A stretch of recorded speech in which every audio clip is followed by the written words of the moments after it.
We're going to do some bowl predictions for the Super Bowl, but we've got plenty of time to do that. So instead, let's talk about some storylines leading up to the game. Pete, what is your number one?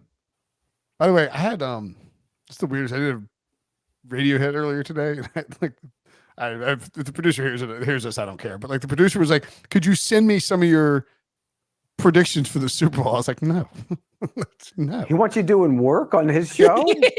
No. The work is you're getting me on. That's the work. I was like, why don't you just ask me anything? Right? I was like, no. I was like, no. You know what you should have said? You know what you should have said? Yeah, I'll send them to you. You send me that dinner certificate from one of the finest restaurants around. We'll call it even. Yeah. It's like, if you want to pay me for the hit, I'll do that. But no, right. Absolutely not. Right. What's the storyline you're looking forward to with the Chiefs, Pete? Dynasty. Or overarching. I love dynasty talk.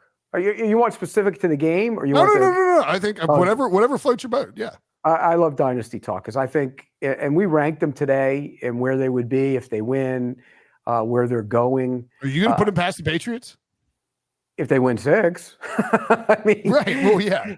I mean, when you think about them right now, though, when you look at it, and Breach is going to get mad when I say this, but if it wasn't for D Ford being offsides, they probably win that one because remember they picked them off. Yeah.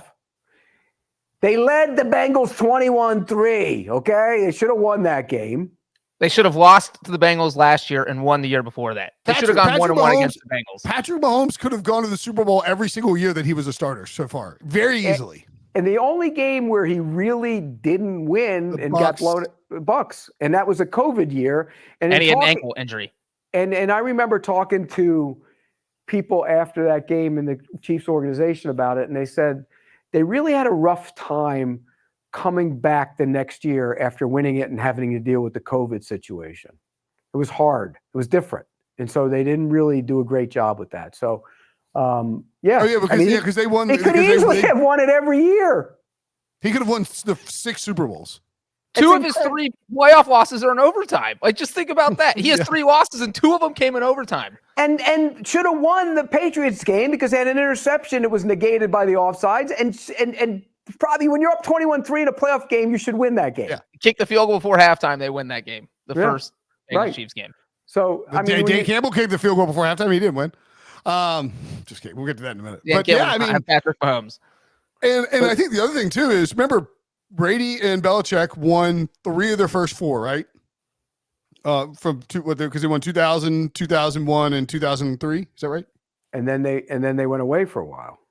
But that version of Tom Brady was nowhere close to this version of Patrick Mahomes. No. Like nowhere close. Tom Brady was awesome, but the defense was obviously better with the Patriots. But I mean, the margin for error that's the thing about the Chiefs is if they have a remotely good defense, it's kind of weird Steve Spagnuolo's not getting head coaching interviews, isn't it? Well, because he's been a head coach before, and I think that people think he's up in the years, and does he really want to do it? I think that has something to do with it, too. And he probably doesn't mind piling up Super Bowl rings as a defensive coordinator for Patrick Mahomes' team. But yeah, they could easily be in the conversation as the great. If they had won one more going into this one, they could be in the conversation as the greatest dynasty of all time, including the Patriots. Do they have to get past? Do they have to win 7 to be past the Patriots? If they win 6 in less years than it took the Patriots, then they're the greatest dynasty of all time. I don't think there's any question about that. Again, does Mahomes have to win 6 to become the greatest quarterback of all time? No. Oh no! If he wins 5 and wins 3 more MVPs or something, or 4 more MVPs, then he's in. No. But here's the other thing. Where are they right now? That's the question. And we ranked them today. I have Pats number 1, Pats, number 2, Steelers. The Steelers teams in the 70s were unreal. And people, most of you guys weren't around for them, but they were. Because that's what Brady said. I wasn't around for them. Okay. Then the 49ers run, and you kind of tag on the end of that with the Young win. But that run was incredible. Then I think the Chiefs are the next one, and then the Cowboys. The 90s Cowboys with Jimmy Johnson. Yeah. And this is post-merger, by the way, because if you go before the merger, you'd throw in the 50s Browns, you'd throw in the 60s Packers, you'd throw in those teams. But And then post-merger, the guys that are also in the conversation, Washington won 3 Super Bowls with Joe Gibbs with 3 different quarterbacks. Everybody else had their guy. Yeah. That's amazing when you think about it. And then Buffalo going to 4 straight. They never get the due they deserve for being a dynasty because they didn't win one. Yeah. Is 4 years dynasty though? I just feel like,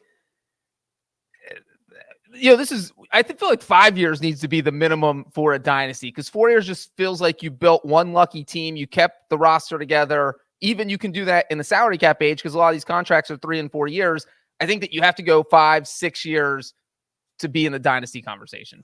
4 years would be my cutoff of not. Yeah, but the Bills were good, not other than those years where they didn't get to the Super Bowl. They still were good teams. But here's the other thing. When you think about it, and I looked at this, I think the Steelers dynasty had, from when they won those Super Bowls, had a total of like 80-something starters.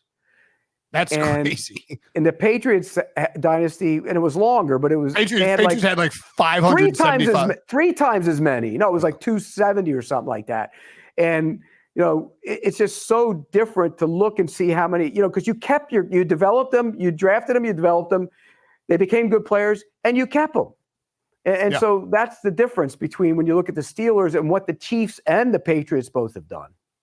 Well, I mean, even the Chiefs, think about, like, you have this potential for, like, Tyreek Hill, post Tyreek Hill, like, I mean, like Kelsey's, I mean, there's talk about he might retire this offseason. I don't think he does personally, but I mean, I mean, like you just have, it's the one, there's just one, one constant. I mean, it's, well, Mahomes, what is, and Andy Reid. And here's Brady the other Belichick. thing. These 2 teams played what, 3 years? Was it 4? What was it? 4 years ago they played in the Super Bowl? Is it 4? Yeah. Or it was right before COVID. Super Bowl 54. There's 10 guys on each team, I think, left. Total 10. or 10 on each?